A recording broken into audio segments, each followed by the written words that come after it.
আগামী মুক্তিযুদ্ধ সব আমার মেন টার্গেট। আমি স্মৃতিসৌধের সামনে যাব। আসসালামু আলাইকুম, কেমন আছেন সবাই? ঘোরাফেরা সবারই ভালো লাগে। বাসে উঠে হাসাহাসি করতেছি। আমরা একটা বাসে উঠছি, পুরো বাসটা খালি। তারপরে বাসে উঠে চলে আসলাম সোজা সাভার স্মৃতিসৌধে। পৃথিবীর মানুষ সুন্দরের রিকান্ডারি, সুন্দর না হলে এত যে মানুষ এখানে আসতো না। হাজার হাজার লক্ষ লক্ষ মানুষ আজকে ভিড় করেছে এখানে, দেখে ভালো লাগলো। আমিও চলে আসলাম ফাইনালি স্মৃতিসৌধের সামনে। টুকটুক করে হেঁটে যাচ্ছি, খুব ভালো লাগছে বিষয়টা। আজকে নবীনগর স্মৃতিসৌধে ঘুরতে আসছি। এটা হলো সাভার নবীনগর স্মৃতিসৌধ। বাংলাদেশের শহীদদের স্মৃতি এখানে জুড়ে আছে। অসাধারণ একটা জায়গা, বিশাল বড় একটা এরিয়া।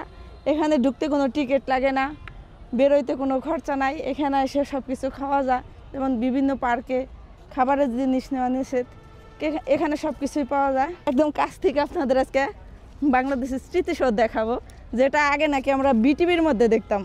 ওই যে বিটিভি যখন খবর হতো না, এমনি করে হতো, তো ওই সময় খুব ইমোশনাল একটা লাগতো।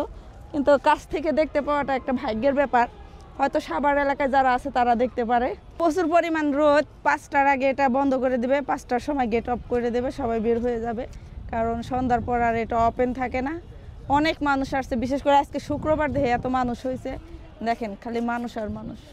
তো এই স্পেসগুলো খুব ভালো লাগে। একটা জিনিস জানো কি? এখানে কি আছে? এখানে কি আছে? এখানে মানে বক্স আছে। ওই যে তোমার যখন নাকি 21শে ফেব্রুয়ারি, 16ই ডিসেম্বর বিভিন্ন শহীদদের দিবসের সময় এখানে বাংলা গানগুলো বাজে, খুব সুন্দর শোনা যায়, ভাল লাগে। এমন ভাবে আগাচ্ছি মনে হচ্ছে আমার জন্য কেউ অপেক্ষা করতেছে। আমি শুধু হাঁটতেছি যে তাকে ধরার জন্য, ছোঁয়ার জন্য। এখানে ছবি তোলা হয় না? এখানে এসে অনেক ক্যামেরাম্যান আছে। আমি বলতেছি আমার ক্যামেরাম্যান আমার সাথেই আছে। স্মৃতিসৌধে আসলে আর কোনো বিনা টিকেটে আপনারা পার্কে ঘুরতে চাইলে স্মৃতিসৌধে চলে আসুন। এখানে অনেক সুন্দর জায়গা, বিশেষ করে এই লেকের পাড়টা দেখো কত সুন্দর। আবার হাঁসও আছে। আসলে বাংলাদেশের সৌন্দর্য বলে কয়ে প্রকাশ করা যাবে না। ওই দেখো পদ্ম ফুল, এদিকে হচ্ছে লেক আর এই পাশে হচ্ছে স্মৃতিসৌধ। এখানে আসলে জায়গাটা ঘুরে শেষ করা যাবে না, পুরোটা ঘুরতে পারবো কিনা জানি না। আমার মেন টার্গেট আমি স্মৃতিসৌধের সামনে যাব, কাছ থেকে স্মৃতিসৌধটা আমিও দেখব, আপনাদের সাথেও শেয়ার করব। এক সপ্তাহ বৃষ্টি ছিল টানা, কিন্তু আজকের ওয়েদারটা খুব সুন্দর। স্মৃতিসৌধের কাছে চলে আসছি। এখানে অনেক শহীদদের স্মৃতি জড়িয়ে আছে, অনেক ইতিহাস আছে। ইতিহাস ছোটবেলা যতটা পড়েছি এখন অতটা মনে নয়, তারপরও যতটুকু জানি এটা বাংলাদেশের শহীদদের স্মৃতির একটা জায়গা। তো আসলে এখানে সবাই একটু ইমোশনাল হয়ে যায়। হাঁটতে হাঁটতে হাঁটতে হাঁটতে এটা বললাম না পুরোটা জুম করে। এতদিন দেখছি মোবাইলে, কিন্তু আজকে বাস্তবে এসে দেখলাম। আমি এখানে 2-3বার আইছি, কিন্তু আমার হাজবেন্ড ফার্স্ট। কারণ চট্টগ্রাম থেকে এখানে কেউ ঘুরতে আসবে না, এটা দেখতে আসবে না। তো যারা ঢাকা টাউনে থাকে, সাভার এলাকা থাকে, তারা বেশিরভাগ এখানে ঘোরাফেরা করতে আসে কাছে। হাঁটতে হাঁটতে একদম স্মৃতিসৌধের কাছে চলে আসছি। রৌদ্রে পুরো শরীর জ্বালাপালা হয়ে গেছে। এখন আর একটু ঘুরে ঘেরে বাসায় চলে যাব। আপনাদের সাথে শেয়ার করতে পেরে খুব ভালো লাগলো বিষয়টা।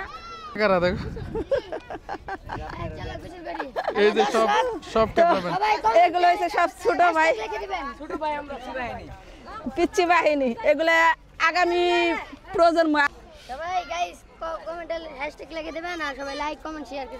5টা বাজে শুনছি গেট বন্ধ করে দেয়, এই জন্য মানুষ এখন থেকে ঘোরাফেরা করতেছে। কারণ হচ্ছে 5টা বাজে এখানে ঢোকা একটা ভালো লাগা, কারণ রোদ থাকবে না তখন। কিন্তু 5টা বাজে যেহেতু গেট বন্ধ করে, এখনই সবাই এখানে ঘুরতেছে।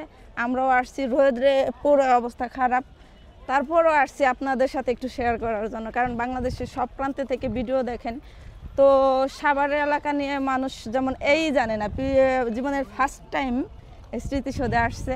আমরা জানি শুনি এবং আসছি, এরা জানে না।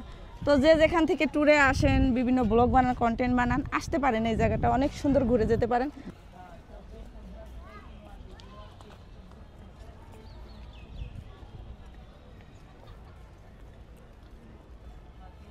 এখানে ক্যামেরায় দেখাইতে গেলে ঘন্টার পর ঘন্টা চলে যাবে। আপনাদের কিছু মেন ফোকাস আমরা শেয়ার করতেছি। এই পাশের ভিউটা কিন্তু অসাধারণ।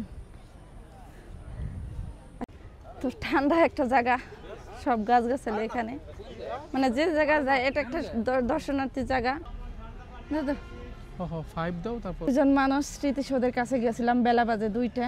অনেক রোদ, মুখ টুক পুইরা একেবারে কেরাসিন হয়ে গেছি। তো একটা গাছের ঘুরে বসছি। তোমার অবস্থা দেখি লুক এট মি।